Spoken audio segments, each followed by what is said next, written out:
What's up, y'all? Welcome back to the first episode of Season 2 Walk Talk Hawks. We got a new channel. The channel is strictly Seahawk Talk. And again, you're watching episode number 1, Season 2. Killing the game, feeling like I'm hunting safari. You got that Jesus on your chain while you do nothing but party. I got my weed, I got my drink, but I'm focused. Gandhi, I feel the focus. A great day here at the training camp. It was day 2 of training camp. So welcome back to Walk Talk Hawks. It is Season 2, episode number 1. We have the ultimate Seahawks fan right here. He put himself in the fire by being the only Seahawks fan in his family. I was able to get some time in with Mr. John. He was actually the first guy that I had talked Hawks with back in the beginning of Season 1. It was the preseason game. Season 2, episode number 1 on the new channel. I got John again. He started off our season last year, and we have some news. I want to catch everybody up on the most recent things that happened in the last few months. Okay. Which let's start off with our signings. So we had some free agent signings. So the most notable signing for the Seahawks in the offseason was probably DJ Fluker. So he's a big boy, former first-round pick, number 10 overall from the Chargers a couple years ago. Originally drafted and played at Alabama as a right tackle. Okay. In the NFL, he was not able to deal with the speed off the edge, so they kicked him inside. Last year, he played for the Giants, and the tie to the Seahawks is that the Seahawks' new offensive O-line coach, Mike Solari, coached him last year with the Giants. That's right. So he will be playing he's got right the guard. inside, he knows his game. So he's a large human being. He's probably as big as any O-lineman I can think of. So we signed Brandon Marshall. Him and Sherman were going at it a couple seasons ago when he was with the Jets.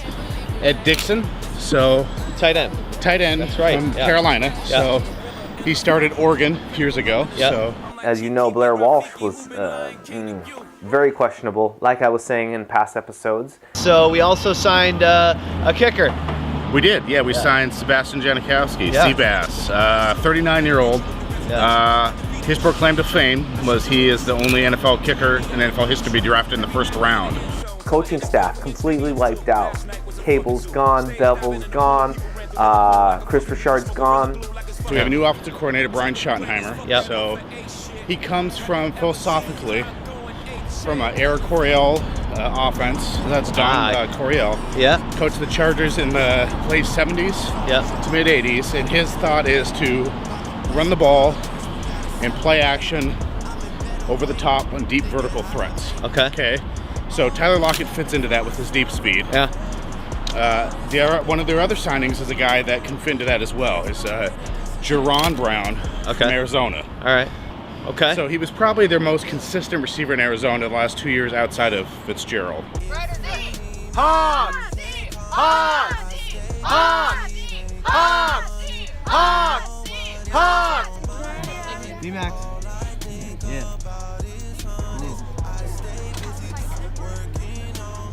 Thank you. Can you say go Hawks for me? Go Hawks!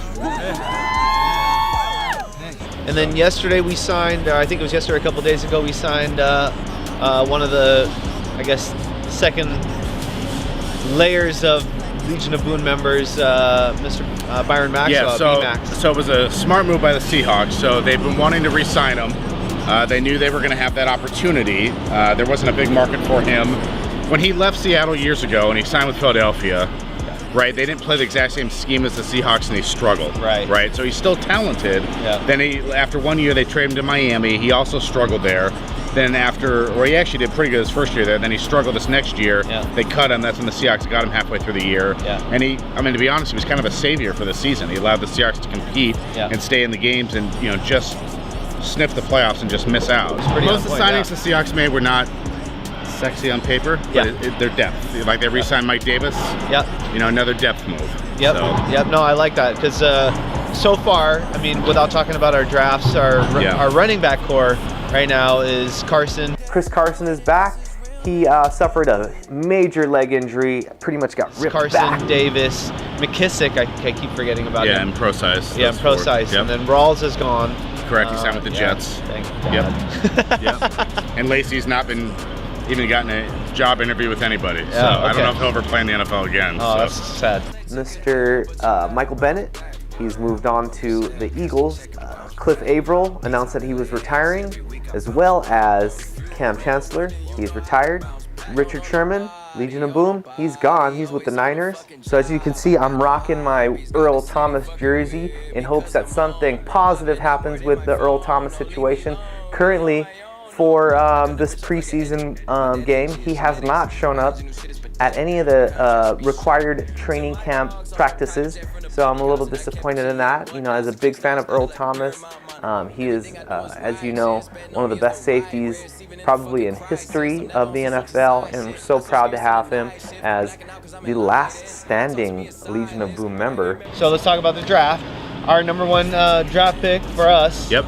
So are you excited about him? I'm really excited. So Rashad Penny led the college football in rushing last year. Okay. He's also a really good kick returner. I don't know that they'll really be used in that role, but he has that ability. So in his career, he had 6 kickoff returns for touchdown and 1 punt return for a touchdown. There's more people here than I thought.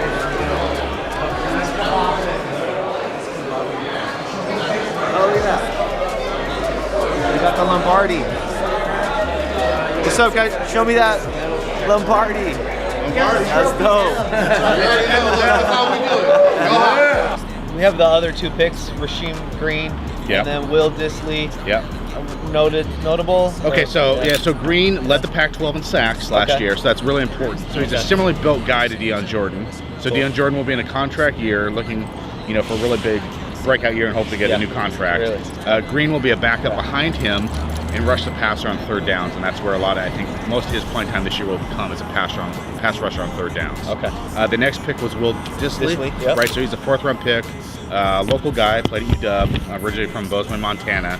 Okay. So again, here's the theme. Okay, not a great pass catcher, but probably the best blocking tight end in the draft. Okay. All right. So now the story of the draft for the Seahawks, and it sounds like the story for most of NFL is the twins. Yep. Reuniting the twins. It is. Yeah. Shaquem Griffin. Yep. Okay. Tell me about that. Okay. So coming out of high school, Shaquille, the current corner for the Seahawks, one of the top players in the state of Florida.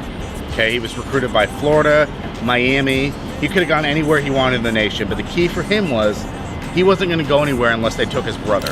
Yeah. Now his brother was born with amniotic syndrome, right? Yeah. So when he was a little kid, he had a problem with his hand, and it was like an impingement, and he didn't want it. So so when he was 4 years old, his mom caught him at 2 o'clock in the morning with a knife. Trying to cut his fingers off? Yeah, wanted to cut his hand off. So that's crazy. So then she took him to the hospital. They diagnosed him, and they had to he left the hospital with no hands. They had to amputate his hand. So as a junior, while Shaquille was still on the team, actually won Defensive Player of the Year in the conference. That's amazing. That's amazing. And then the older twin brother, Shaquille, who's a minute older, left for the NFL, was a 3rd-round pick for the Seahawks. Shaquem came back. Again, was probably the best. I don't know if he won actually Defensive Player of the Year, but in the bowl game, he played every single snap on defense, had a sack and a half, and was credited for 10 pressures in that game. So he's kind of a one-man wrecking crew. The thing that stands out about him is his heart, his determination, his speed. I mean, you don't see a lot of defenders that aren't corners that run 4.3. So this Thursday is our first preseason game. We play against the Indianapolis Colts. It's going to be Andrew Luck's first appearance playing in an NFL game, not in the regular season, but yeah, it's a preseason game. So we're going to see his first snap in about a year, 12 months. And so yeah, it's going to be a pretty exciting season to see all these new rookies. I'm excited to see our offensive line with the additions of DJ Fluker, J.R. Sweezy is back. Dwayne Brown was just re-signed. He got an extension. Fant should be back. He's probably not going to see very many snaps. Go Hawks! Go Hawks! Go Hawks! Go Hawks! Go Hawks! Go Hawks! Go Hawks! Go Hawks! Go Hawks! Hey, go Hawks! Go Hawks! Yeah! Thanks for watching Walk Talk Hawks. To catch last year's episodes, click right here. And to subscribe to the channel, click right here. Thanks for watching. Go Hawks! Go Hawks! Go Hawks!